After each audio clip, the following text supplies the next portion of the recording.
speakers. The third speaker is Dr. Carl Schneider, who is the Chauncey Stillman Professor of Law. He's Professor of Internal Medicine.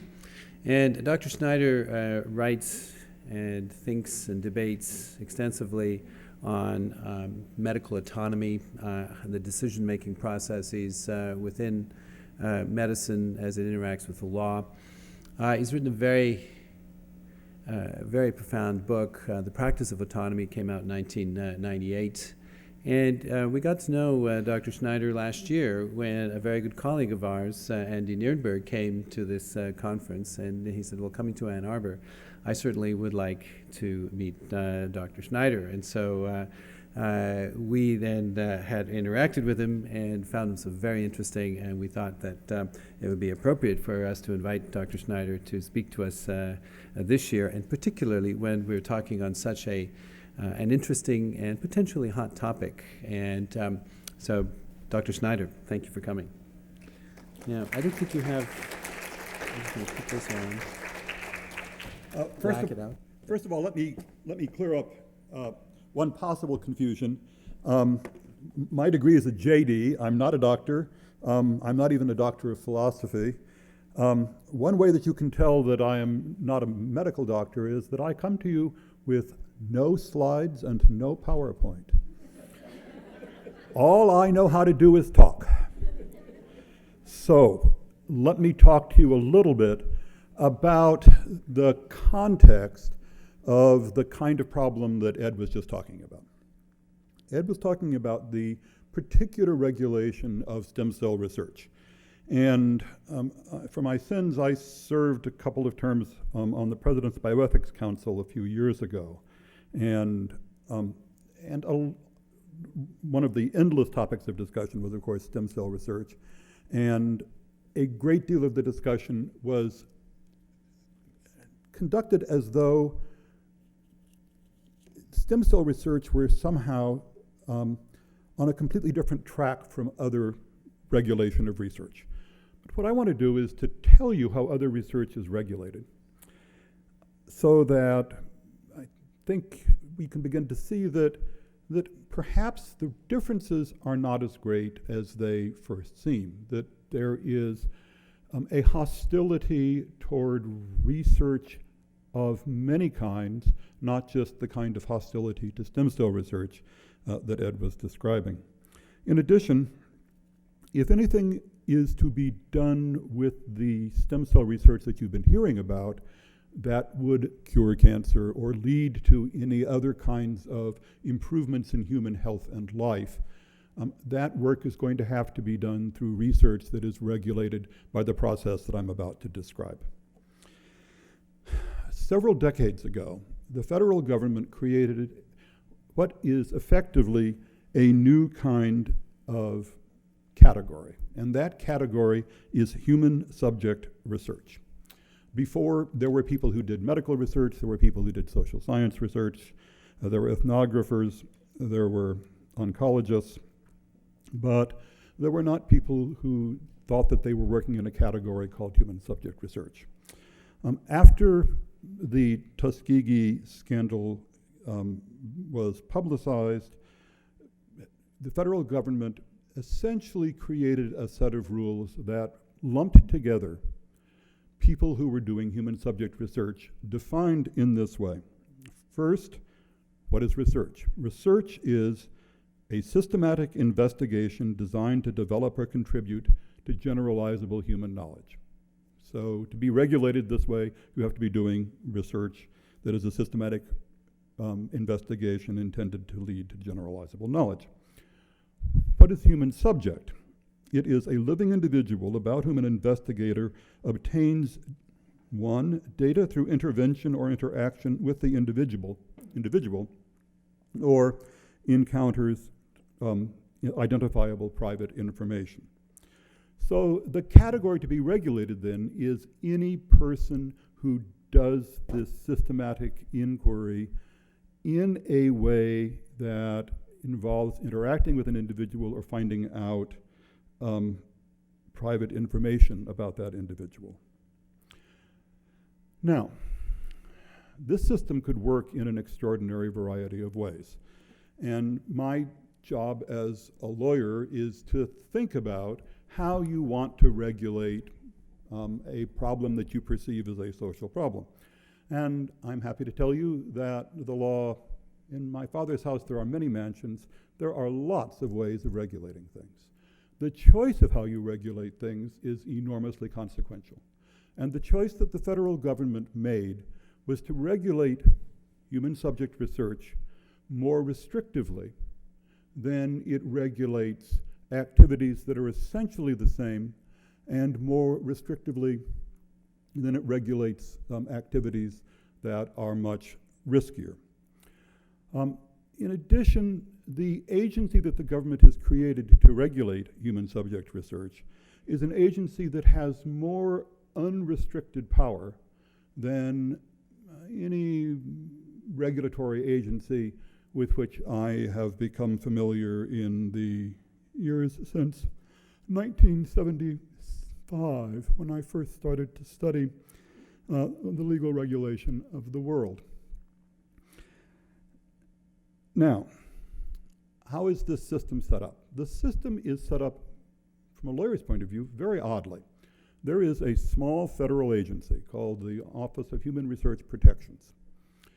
It requires that every university and hospital that receives federal money for research, which is to say every place where there's likely to be research, must set up a licensing committee, which is called an IRB for reasons that nobody has ever satisfactorily explained. I'll mostly call it a licensing committee because that's much more descriptive. The licensing committee, which has the authority to issue licenses to do human subject research. Anything that qualifies as human subject research must be approved by this licensing committee. Okay. Now, to start off with, when a lawyer sees this device being used, the lawyer says, I see a red flag because this is an enormously expensive way to regulate people. Ordinarily, we regulate people. Most of the time we say, if you do something bad, we will make you sorry. And that's how we regulate most human activity, insofar as we decide to regulate it governmentally at all. And most of the wicked and stupid and foolish and evil things that people do, the government doesn't regulate. It lets them off to do them on their own because partly it's way too expensive to try to stop people from doing all those sorts of things. So the regulation here is not like our regulation of physicians, where we license the physician to go out and practice medicine. Here, each individual research project has to be licensed, and indeed it has to be relicensed every year. So what you've set up is a system where you have to look at everybody's activity in order to catch the presumably small number of them who are actually doing evil things. So the lawyer says, this is a very expensive way to do it. Is the cost of this system justified by the benefits that the system brings you? There's another part of the system that makes the lawyer's suspicions rise, and that is that the licensing committee has more unrestricted authority than regulatory agencies have in, as I believe I said, any other area which I can think of. For example, the committee operates with unreviewable discretion. There is no appeal if the committee says no. In addition, the committee operates without any serious procedural requirements, and the committee is essentially allowed to make up the substantive standards that it uses as it goes along. The committee is advised to use what is somewhat irreverently in bioethical circles called the Georgetown mantra. The committee is supposed to ensure that research exhibits respect for persons, justice, and beneficence. Those are the legal standards that the committee is supposed to apply. But that's only the beginning, and the committee can make up whatever other standards it believes are necessary. And in the process of doing this, I should say, the committees have understood themselves as obliged to look not just at what one might call the ethical quality of the research, but also at the scientific quality of the research, at the methodological quality of the research. Now, this is a puzzle for a variety of reasons. And the first reason is that there are virtually identical, in fact, much more dangerous activities that we do not regulate. There are two kinds of boards we do not have. First, we do not have a doctor review board. Doctors and biomedical researchers are essentially doing the same kinds of things. They are seeing what works in treating patients. Doctors are allowed to make whatever decisions they wish in treating a patient without having to have the decision approved in advance by a committee. So you can write a prescription without going to the doctor review board. Now, let me give you an example of the kind of actual restriction that you see, and so you can see how little difference there often is between research that is regulated and medicine that is practiced without this kind of prior restraint. As some of you will know, people in intensive care units are often given central lines, which are essentially the kind of intravenous needle that you're used to seeing in your arm, but this one is inserted so that the needle can come quite close to your heart, or the access can be made quite close to your heart. Now, 28,000 people a year have, in the past, died from central line infections. It is well known that there are 5 things that you should do that are likely to reduce the chance of central line infections, but they don't reliably get done. And a fellow at Johns Hopkins named Pronovost said, you know, when they built the B-17 bomber, the one that they produced at Willow Run eventually, the first time it flew in front of the dignitaries, it crashed because it was too complicated to fly. And so what they did to make it a useful bomber, because in all other respects it was a wonderful machine for the purposes for which it was invented, was that they had the navigator go through a long checklist of all the things that you have to do before the B-17 can take off, including putting the flaps in the right position, which was the problem. And Pronovost said, boy, these engineers, you gotta hand it to them. What a great idea. So I'm going to get the nurse to stand at the foot of the bed with a little checklist of 5 items. And she's going to go and check each item off as the doctor does it. So the first rule is you have to have a full body drape and not just a half body drape. And even before that, the doctor is supposed to wash his or her hands. And the nurse is supposed to say, in a tactful way, excuse me, doctor, I wonder if you have remembered to wash your hands. And the doctor presumably looks chagrined and goes and does what the doctor is supposed to do. This 5-point checklist reduced central line infections at Johns Hopkins to virtually 0. But everybody said, Johns Hopkins may be the best hospital in the world. Peter Pronovost is a really energetic kind of guy running around the corridors of Johns Hopkins. He probably bullied them all into making it work. You would never make it work in an inner city hospital. You would never make it work in the Upper Peninsula of Michigan. So Michigan hospitals got together and they said, we will try this in the Upper Peninsula. We will try it in downtown Detroit. We will try it in essentially every hospital in Michigan. Now, nobody doubts that hospitals have the authority to require nurses and doctors to use a checklist. In fact, I would argue in malpractice terms that a hospital that didn't do that was opening itself up to malpractice liability. But the mistake that the Michigan hospitals made was that they kept track of whether what they were doing worked. And that made it a systematic investigation designed to produce generalizable knowledge.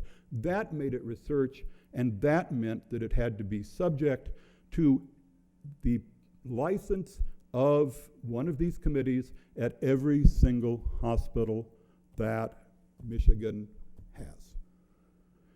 Fortunately for the world, this research was done before the wicked researchers were caught, but OHRP was very unhappy and made it clear that if they did it again, hands would be chopped off. So we have an activity, trying checklists, that hospitals are legally obliged to do on their own, but if they do it in a way that allows them to keep track of the success of the operation, then it has to be approved by a licensing committee and supervised by a licensing committee. And the good news here, folks, is that it worked as well in the Upper Peninsula and downtown Detroit and at the University of Michigan Medical Center as it did at Johns Hopkins. However, because of this system, Spain is likely to be the first country that has a national program for using checklists, not the United States. The real risk, obviously, if you look at it as a social question, is not researchers, it's doctors. Doctors, the Institute of Medicine conventionally says, accidentally kill 50 to 100,000 people a year.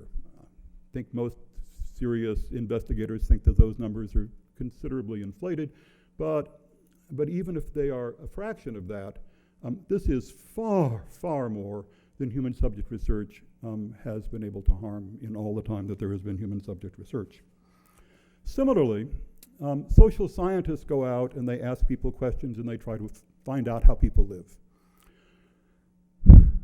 Journalists do exactly the same thing, except that they are allowed to do it with malice prepense. They are allowed to do it with the intention of destroying people's lives. And in fact, they're sometimes praised for doing it that way. Those of us elderly enough to remember Watergate remember how enthusiastic many of us were when lives were destroyed by the kind of investigative reporting that you saw at Watergate. But if you do this trying to do it in a systematic way, then it becomes research and then it must be approved. There is no press review board, but there is this licensing committee. So the activities seem to be the same, but one form of it, when you call it research, is regulated very harshly, and the other form is, in the case of journalism, entirely unregulated, and indeed it's unconstitutional to regulate it.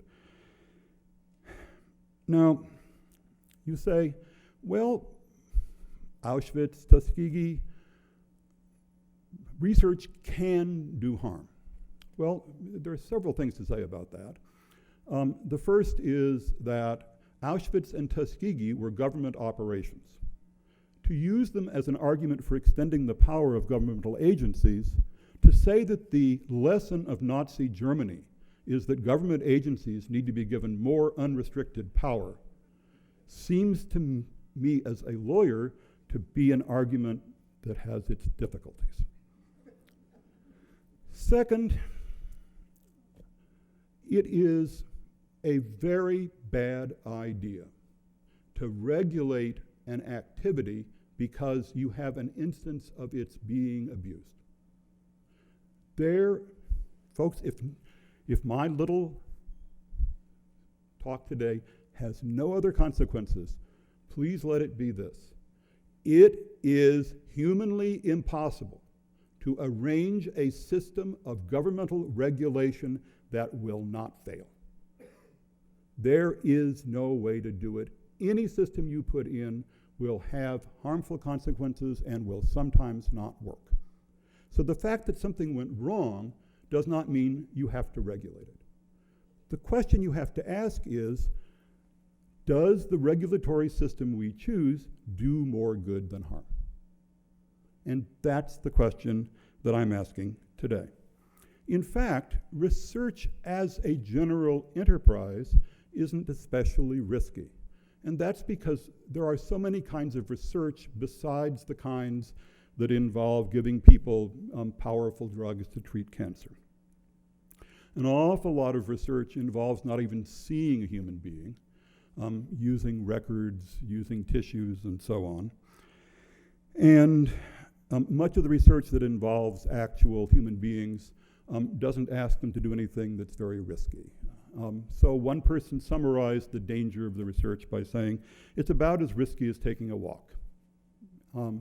In fact, more people die of eating hot dogs and choking on them annually than die of any discernible abuse of human subjects. And these much greater risks in other activities. All of the risky things we allow people to do. Have you ever driven on Route 23? Have you ever watched the person at 85 miles an hour going by you 5 feet behind the person in front of him, texting as he goes? Risk is part of human life, and risk is something that we let people engage in all the time. We let people like me move out to Independence Lake instead of living in Burns Park, even though when I made that decision, I increased the chances that I would die in a mangled car wreck measurably. So the question is human subject research, which as you know by the definition includes social science research, really so risky that it needs the most severe kind of governmental restriction? Now, part of the way we should understand this, I think, is by asking what kinds of harms these committees believe that they are protecting people against. And one of the descriptions says that the licensing committee should protect people from depression. Would that it could do that for all of us. Altered self-concept, increased anxiety, decreased confidence in others, guilt, shame, fear, embarrassment, boredom, frustration, and receiving information about oneself that is unpleasant or inconvenience. Essentially, this is a list of how I feel after a bad class. The idea that we should have a government agency protecting research subjects against those kinds of harms is an example of how very far-reaching, how very restrictive this view of the government's regulation of research is. Let me give you an example of the kind of harm that the United States Supreme Court says the government may not protect you against. There was a man named Schneider whose son was a soldier who was killed a few years ago. There was a group that called itself a church that picketed the funeral carrying signs like, "Thank God for dead soldiers," and arguing that God killed his son in order to punish America's tolerance of sin. The jury found that the picketers had intentionally caused acute emotional distress, that the effects of the protest had exacerbated Schneider's pre-existing health conditions and led him into a severe depression. And nobody doubted that the picketing added to what the court called his already incalculable grief. So you have a group of people deliberately setting out to immiserate another human being, and the jury finds that they have succeeded. And the Supreme Court says the government may not stop that protest. It may not stop that picketing. It may not stop people from saying those things. It may not stop people from having signs at the funeral saying those things to the father. And the reason was because the Supreme Court said, we have chosen to protect even hurtful speech on public issues to ensure that we do not stifle public debate. So we take some kinds of harms and say, you may not prevent them, government, and at the same time take the identical category of harms and say, if a researcher might be inflicting them, then a licensing committee should stop him from doing so. Now, another way to look at this puzzle is to say, this is bizarrely paternalistic. Ordinarily, we think that people are entitled to take their own risks, and that it's paternalistic of the government to try to stop them from doing so. The job of one of these licensing agencies is to decide whether something is a risk that people ought not to bear. And no doubt there are risks that people ought not to be allowed to bear, but the kinds of risks that I've been describing are not those kinds of risks. I think those of us who have been involved in research in some way know the truth of what we were told earlier, that many people who are involved in research find it rewarding for a variety of reasons, not least the sense that they are doing good in the world. And if people want to take even physical risks to do that, we ordinarily admire them. But the ethical principle which seems to be activating this kind of government regulation is, I think, actively suspicious of the idea of altruism.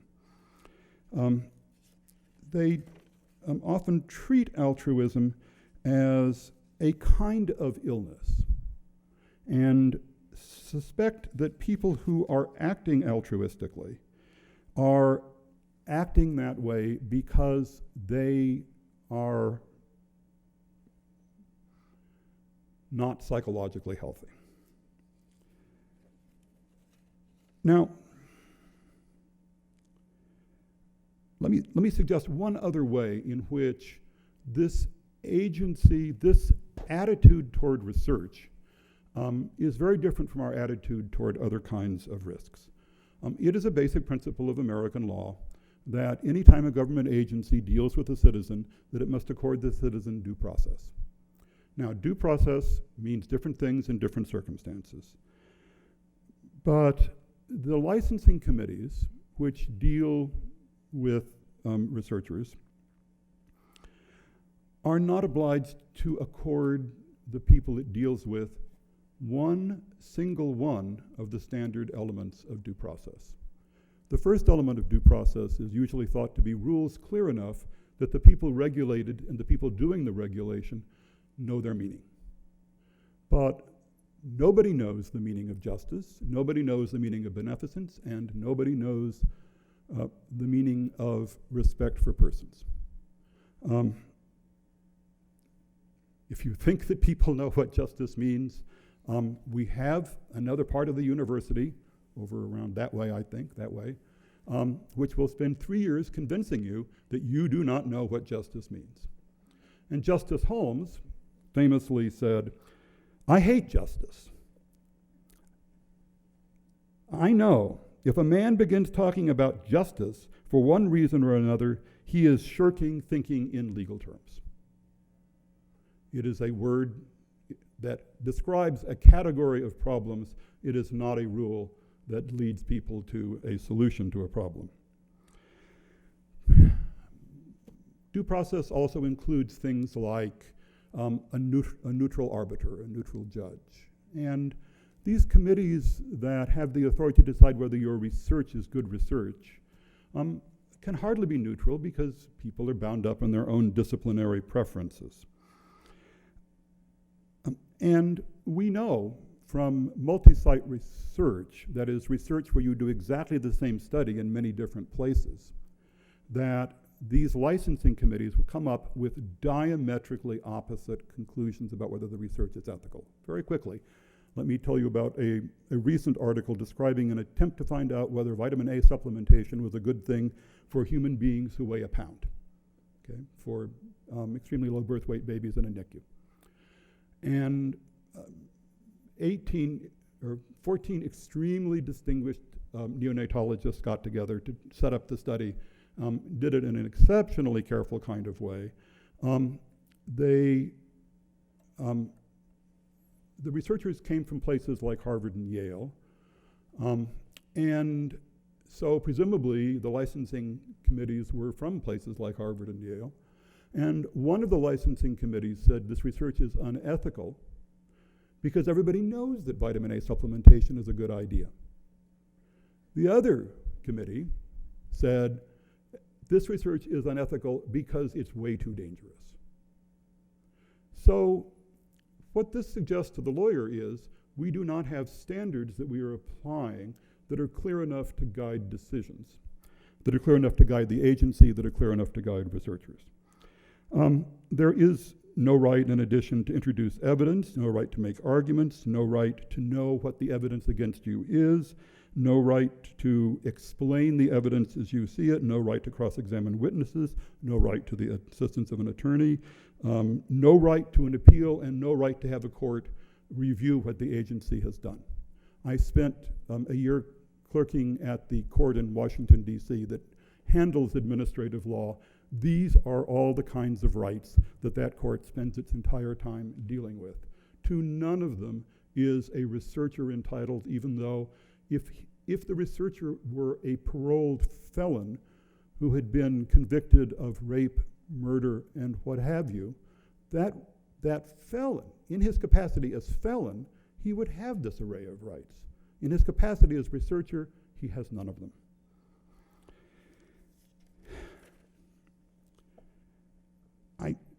My time is actually either running out or out. So I found the best way to deal with this problem is to stop. But let me say one more thing.